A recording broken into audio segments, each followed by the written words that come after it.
So it's time for another video on most and least useful upgrades to your car. So let's get to it.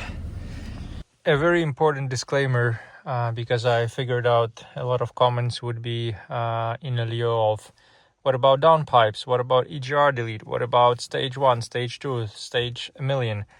I'm talking about upgrades, not tuning. Upgrades meaning making something objectively better.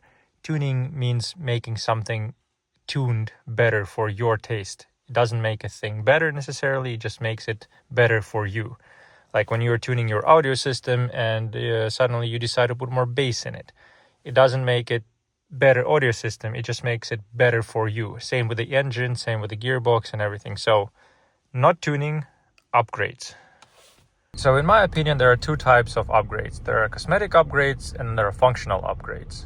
So let's start with cosmetic upgrades. Number 1, your steering wheel. As you can see, mine is quite old, but original, came with the car. So many people, the first thing they do is they upgrade their steering wheel, which in my opinion is a very cosmetic thing. I mean, it looks nice, but I would never ever in my life spend $1,000. And I mean, original ones, if they're new, they would cost at least $1,000 for the most basic one. This is an M wheel, so it has the aluminum pedals. It's heated, it's on the electric column, it vibrates. So these go for like 15 grand in good condition.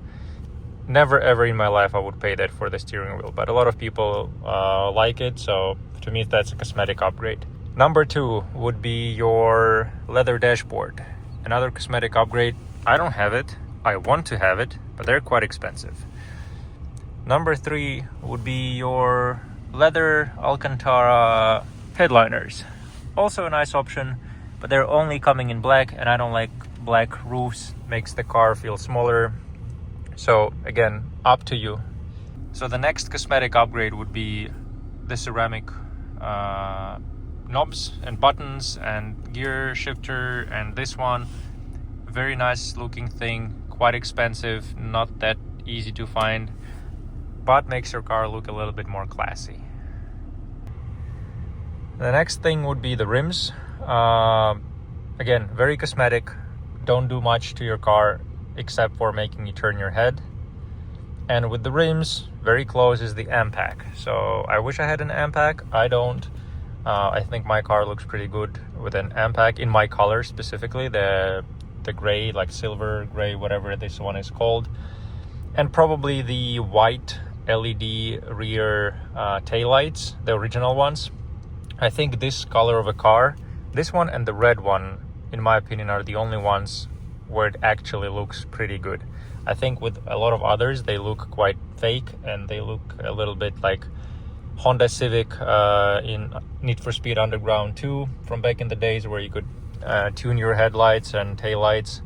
So these are the cosmetic upgrades that in my opinion are not worth it, because they don't do much to your car and they cost a lot of money. So we can now go into functional. Now let's go into the functional upgrades. So upgrade number 1 that a lot of people are doing is the 6, I think it's called 6WB panel. It's nice. I mean, for the first time you look at it, you have all the modes, it changes colors, whole 9 yards. But to be honest, this is completely useless if you have this.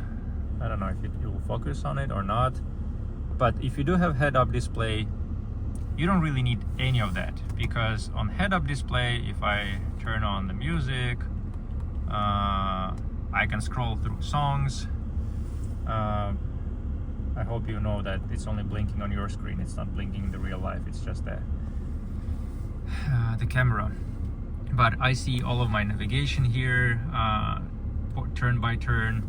I see all of the information in a head-up display, and I think this is a must-have for a BMW. It's so much better than equivalents in Mercedes and Audi from the same era that I won't even compare it. That's the only reason I'm not getting a CarPlay, and I will not install an Android screen here ever. I do want, however, coming to our second upgrade, to install an NBT, I think it's ID5. That's the only one that you could install without I think it's the only one that you could install without like hard coding a lot of things and losing a lot of functions. Keeping up with the functional upgrades, well, adaptive cruise control is a must, but it's quite hard to retrofit if you don't know how to do it. But if things that you could do is your sound system. So I'm lucky that this car has Bang & Olufsen sound system. I don't really have to do much with it. It's not perfect, but it's pretty good. I think it lacks the sub. Like one small sub in the trunk would make this a complete system, but so far so good. I wouldn't put money into it. But if you want to see how to upgrade your sound system and you have the base one, the one that doesn't have an amplifier in your trunk, I have a video. I'll put it in the description probably, and you can check it from there. The next functional upgrade would be your shades. So this car didn't have the shades from the factory. I installed the ones in the rear. I mean, together with these door panels. There's a separate video about that. I am still missing the one in the corner there, so I'm waiting for them to arrive. And there is a rear shade that it's not yet installed. It's just laying in my apartment waiting for it to be a bit warmer, because it's, you know, not the perfect weather to take your car apart. But this is already here. I have all the wiring prepped, and I hope that my GBE box supports rear shades, because I have a lot of factory equipment here, so maybe, just maybe, I have enough in my car to support that. That's a very nice option in the summer, that your car doesn't heat up, and if you have a kid, it's awesome because the sun doesn't blind them, and also the trucks that go behind you don't blind you. So the next one would be your brakes. I think they're a must-have upgrade for BMWs. A lot of these come with basic brakes. I'm lucky enough to have I think they're called like enhanced braking system. I don't remember what's the right name, but these are big brakes. I mean, 17-inch wheels are not an option for this car for the winter, for example, because there is like 2 or 3 millimeters of space between the brakes and the rim itself. So that's the reason I went with 18-inch rims for the winter, and they look better. The next one would be your tires. A lot of people are putting cheap tires on the car, but they forget that tires are the only thing that keep you on the ground, and they're the only thing that give you traction. So before you start tuning your engines, make sure you have good tires. Don't cheap out on those. Instead of getting a steering wheel, just get a set of Michelin Pilot Sports or something similar, and, you know, be safe. The next functional upgrade would be your ventilated seats. If you can get your hands on one of those, they're a lifesaver in summer. I mean, these don't have like traditional air conditioning, or I don't know if it's a traditional, but for example, Mercedes from a similar era, I think they have an actual air conditioned seat, which means they physically cool off the seat and the air in it. I might be wrong here, but I think Mercedes S-Class had that in like mid 2010s. This one just has the fans, so there are several fans in the seat and also in the backrest there, and they just blow air. But trust me, in summer, especially if it's a black interior or any other color, to be honest, on long rides, it's much nicer to ride on a fresh seat than, you know, sweat your ass here. The next one would be your LED headlights. I mean, outside of the fact that they look awesome and they function much better than any other headlights on this generation, they are a lifesaver if you live in darker countries like me and you have a lot of long nights and you drive a lot on highways, especially if you have automatic high beams here. You basically forget about touching your high beams. It's a really nice option, and the car looks so much newer and so much fresher with those that, you know, it's amazing. Another upgrade that I think is not worth it, but some people do it, is the night vision camera. But on its own doesn't really bring you much, because when you turn it on, it just turns your night vision on the screen. I mean, now it's daylight, so it doesn't show anything. But at night, it will basically, everything warm will be yellow, and it will highlight it in yellow in that screen. But if you have pedestrian detection and if you have additional lights where normally you would have your fog lights, those are pretty cool because they can highlight animals on the road. They look like projectors, and they just blink fast at anything that moves across your path. The next one would be comfort access and soft close. Very nice options. A lot of people hate it. I understand why, because comfort access handles, they break all the time, always, starting with rear doors, because they have very bad isolation against moisture. But you can buy those from many non-original websites, and those cost like $100 for a set, and they function just as well as the original handles that cost $400 per handle. But remember, there are a lot of people who think that if you get comfort access handles and you just install them, suddenly you have comfort access. You don't. You have to install antennas under the skirts. So in every door there's additional antenna. Plus you need an antenna for your trunk, because one of the most amazing things about comfort access is the ability to open your trunk just using your feet.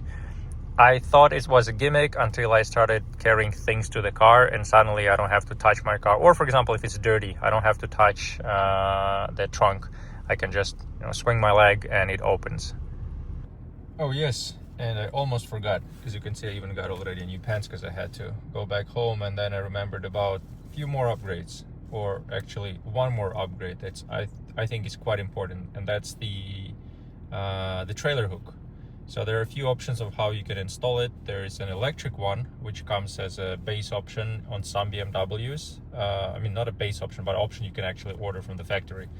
And the electric trailer hook is awesome because you can hide it whenever you don't need it. I usually keep it up during the winter time, so nobody can rear end me, or if they do, they rear end my trailer hook rather than my rear bumper. And but then there are also options where you can just install a fixed one, where it's just there. You can sort of remove it and put it back in as soon as you have the mounting spot for it. So I don't know if you know this, but BMW F-series doesn't have the biggest trunk. It's quite deep, but it's narrow and shallow. So you can really put a lot of things into it, a lot of like larger things. So I often need a trailer to carry some items that would, for example, fit no problem in an F11 if the trunk was just a little bit taller. But yeah, that's the reality of owning one of these cars. The other options, let's call them worth mentioning, but probably not worth the hassle, is the blind spot assist. Handy option, you can live without it. I mean, these go, I mean, it's not that easy to install, so I wouldn't call it comparatively how much effort you need to install these and what it gives you. I mean, in some countries you probably would need it. I think in North America this would be a good option because you guys have different mirrors. I've been driving in Canada a lot. I think US has the same issue. Your mirrors are not as spherical, so the field of view in the mirrors compared to European ones is different. So we have a wider field of view in the mirrors typically, so I don't need that as much. But you know, with traffic on 5-6 lane highways, I think this is a handy option. In Europe, it's okay, it's a nice to have, but I would never retrofit this. You could install an athermal windshield. It's basically tinted from the factory, so it's fully legal, no issues there.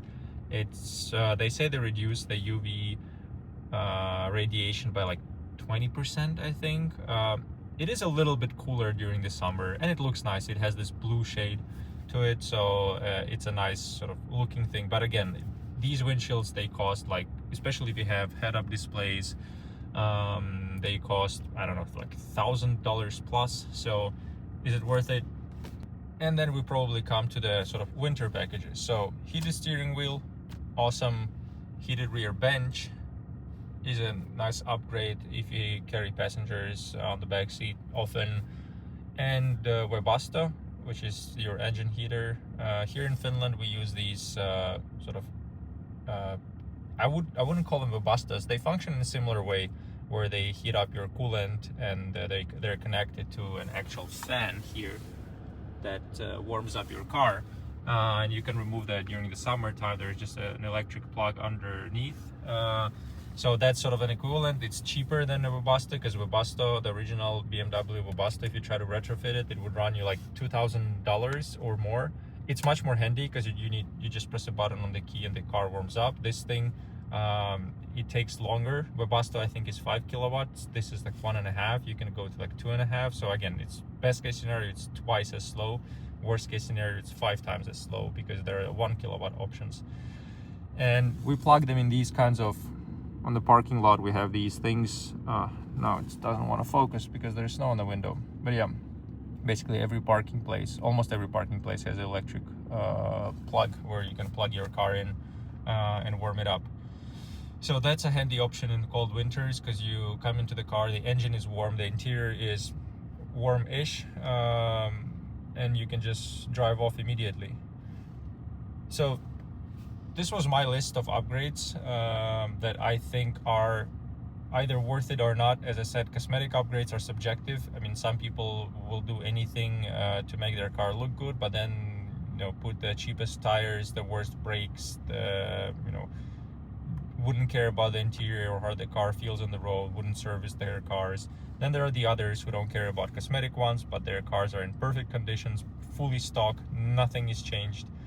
And then there are people in between who, like me, like to keep their cars clean, like to keep their cars stock to the point where it's, as M539 Restorations says it, OEM plus, which means use OEM parts or better, but not worse.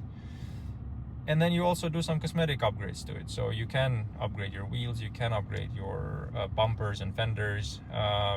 So it's up to you guys. I try to put up a list of prices and things that I thought are worth it, but in the end of the day, it's always your choice. As soon as you keep your cars on the road, keep loving them, I think that's all that matters.